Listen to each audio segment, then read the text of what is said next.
Kenapa Gaza masih Allah jaga sampai hari ini? Karena keutamaan Al-Quran dan kedekatan masyarakatnya dengan Al-Quran. Gaza, waduh. Kang Hussein, boleh bersama saya di sini? Boleh tepuk tangan untuk Kang Hussein Gaza. Saya panggil Akang nih. Aslinya orang mana Kang Hussein? Orang Bogor. Bogor, berarti betul dong Akangnya. Ya. Iya, akrab gitulah ya. Ya, siap. Kang Hussein, asli Bogor. Kemudian ke Gaza tuh tahun berapa? Akhir 2010. Dan sekarang sedang ada di Indonesia. Sedang dievakuasi oleh Kemenlu untuk menjauhi genosida sementara. Apakah akan kembali lagi? Insya Allah. Yuk kita lihat, ini dia profil dari Kang Hussein Gaza.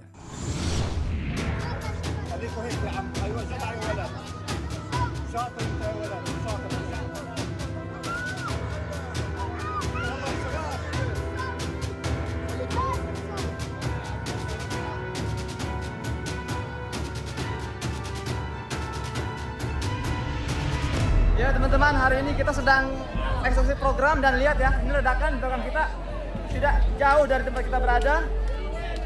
Ya ini benar-benar suaranya sangat menggelegar tadi, kita bisa melihat.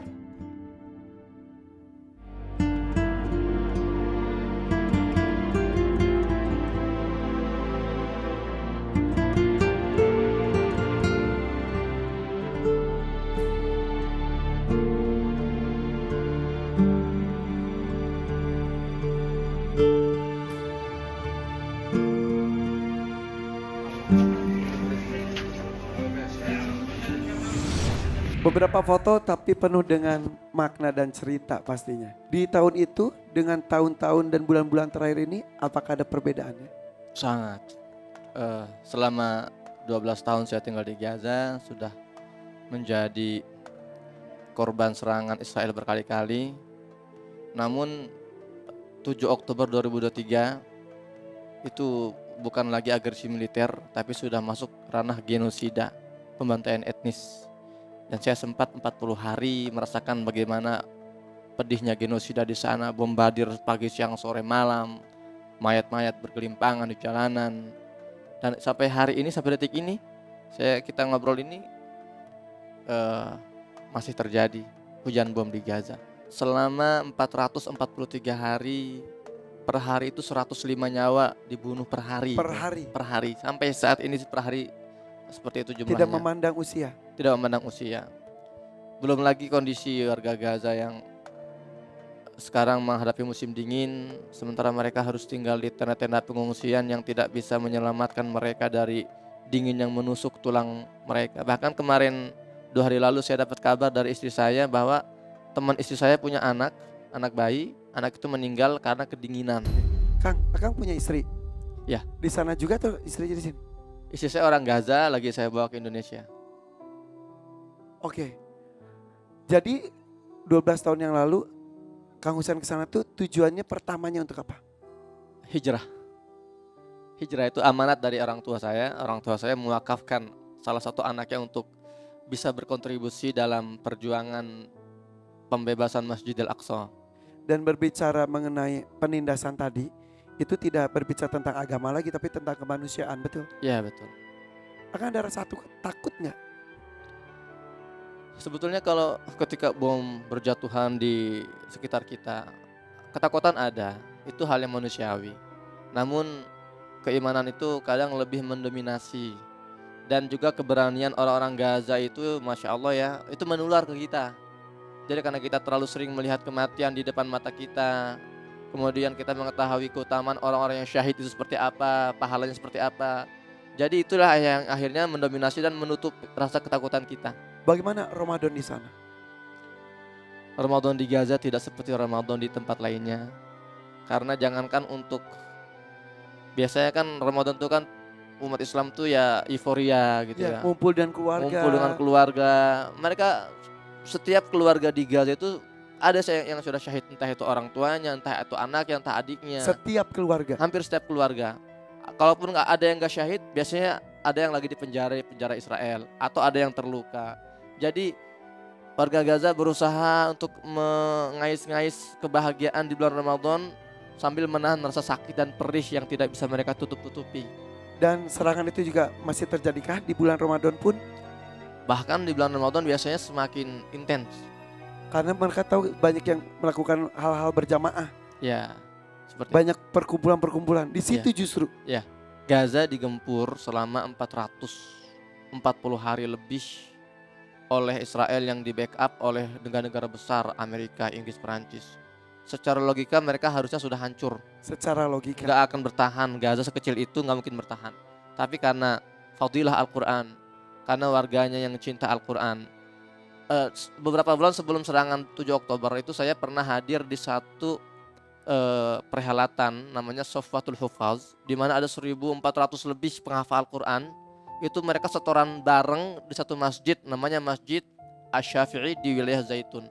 Ketika saya hadir, saya kaget. Pikiran saya, santri Al-Quran ini kan, kalau penghafal Al-Quran ini kan anak-anak santri gini ya. Itu pikiran saya. Ketika saya masuk, saya melihat ada tentara menggunakan baju tentara, itu lagi setoran Al-Quran.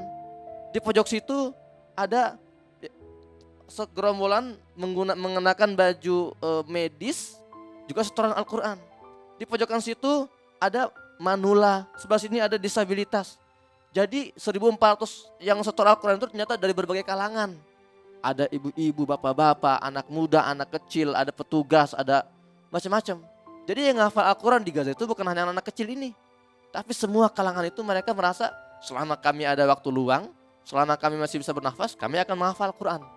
Jadi itulah kenapa Gaza masih Allah jaga sampai hari ini, karena keutamaan Al-Quran dan kedekatan masyarakatnya dengan Al-Quran. Lalu kita yang nyaman ini Ya. Ramadan dengan senyaman ini makanan bergelimpang kan? Ya, memang ujian terbesar bukanlah ketika kita terkena musibah, tapi ketika kita hidup di tengah kelapangan. Boykot pun sudah mulai longgar. Boykot, saya punya satu pesan untuk teman-teman di sana, umat Islam di sana. Kalau kita tidak bisa konsisten menjadi donatur umat Islam di Palestina, paling tidak janganlah kita menjadi donaturnya Israel. Lalu jika ada bantuan, apakah sampai di sana? Alhamdulillah, saya juga punya lembaga kemanusiaan. Sejak 7 Oktober kita sudah kirim hampir 60 miliar sejauh ini. Meskipun tidak mudah, tapi tim kami di lapangan terus bergerak. Sejauh ini ada 2 tim kami di Gaza yang sudah syahid. Namun masih ada beberapa yang terus bergerak menyampaikan bantuan ke Gaza. Sampai meskipun dengan harus jalur yang berdarah-darah, alhamdulillah. Dan katanya kita jika ada kesempatan ke Masjid Al-Aqsa saja, betul ya? Dan dilindungi betul ke turis. Ya, memang Masjid Al-Aqsa hari ini masih terbuka buat para turis, para wisatawan. Tapi hanya para turis. Ya, itu dia.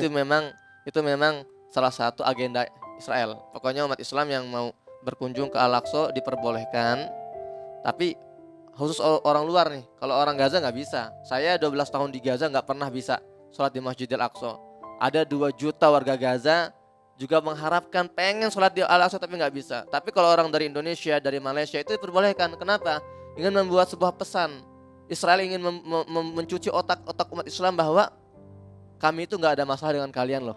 Kami mempersilahkan kalian sholat di Masjid Al-Aqsa. Agar kita ini berpikir, oh berarti Israel ini orang baik ya. Itu bahaya, makanya kita harus memahami ini salah satu agenda mereka. Iya. Maka doa saya pribadi kalau saya berdoa, ya Allah izinkan saya sholat di Masjid Al-Aqsa suatu hari nanti. Tapi tidak sebagai wisatawan, tidak sebagai turis, tidak sebagai pelancong. Saya mau sholat di Masjid Al-Aqsa sebagai orang merdeka yang membebaskan Masjid Al-Aqsa. Insya Allah. Kamu mudah-mudahan bisa selamat terus supaya bisa melakukan lebih banyak lagi kebaikan di sana Amin, ya. amin, Allah, amin. Insya Allah ya. Amin. Kapan kembali ke sana? Kalau perbatasan dibuka, mungkin saya langsung kembali. Langsung. Insya Allah. Boleh kita panjatkan doa untuk saudara-saudara kita di sana. Bismillahirrahmanirrahim. Alhamdulillah rabbil alamin hamdan yuafi ni'amahu kafi mazidah. Rabbana lakal hamdu kama yanbaghi li jalali wajhikal karim wa sultanik. Allahumma salli ala Muhammad wa ala ali Muhammad kama shallaita ala Ibrahim innaka Hamidum Majid. Allahumma antas salam wa minkas salam. Tabarakta ya dzal jalali wal ikram. Allahumma ighfir lana dhunubana wa israfana fi amrina wa thabbit aqdamana wansurna 'alal qawmil kafirin. Allahumma ansur ikhwanana al-mustad'afina fi Palestin ya Allah. Allahumma ansur ikhwanana al-mujahidin fi Gaza ya Allah. Allahumma arham mautahum wa taqabbal syuhada'ahum washfi jarhahum washfi mardahum wa dawi jarhahum ya rabbal alamin wa sabir ahalihim ya rabbal alamin. Allah, kami berdoa padamu ya Allah di bulan yang suci ini, di bulan yang penuh keberkahan ini ya Allah. Kami berdoa untuk saudara-saudara kami di tanah yang Engkau berkahi, di Palestina ya Allah. Kuatkanlah mereka, kasihani mereka ya Allah. Berikanlah yang terbaik untuk mereka. Mereka yang terbunuh, catatlah sebagai syuhadamu ya Allah. Mereka yang terluka, jangan biarkan mereka merasakan sakit ya Allah. Mereka yang kelaparan, berikanlah mereka makanan ya Allah. Mereka yang kehausan, berikan mereka air minum ya Allah, yang bersih, yang suci ya Allah ya Rabbal Alamin. Mereka yang ditinggalkan, yang kehilangan keluarganya, kehilangan anak-anaknya, berikanlah kesabaran ya Allah. Ya Allah, berikanlah kami rizki berupa sholat di Masjidil Aqsa ya Allah. Sebelum kami meninggal, kami ingin sholat berjamaah bersama umat Islam di Palestina ya Allah. Tapi tidak sebagai wisatawan, tidak hanya sebatas sebagai turis ya Allah. Kami ingin berkumpul sholat berjamaah di Masjidil Aqsa sebagai orang-orang yang merdeka, yang membebaskan Masjidil Aqsa dari kotornya penjajahan ya Rabbal Alamin. Rabbana atina fid dunya hasanah wa fil akhirati hasanah wa qina adzabannar wa adkhilna jannata ma'al abrar ya aziz ya ghaffar ya Rabbal Alamin. Subhana rabbika rabbil izzati amma yasifun wa salamun alal mursalin walhamdulillahi rabbil alamin. Masa nuhun ya.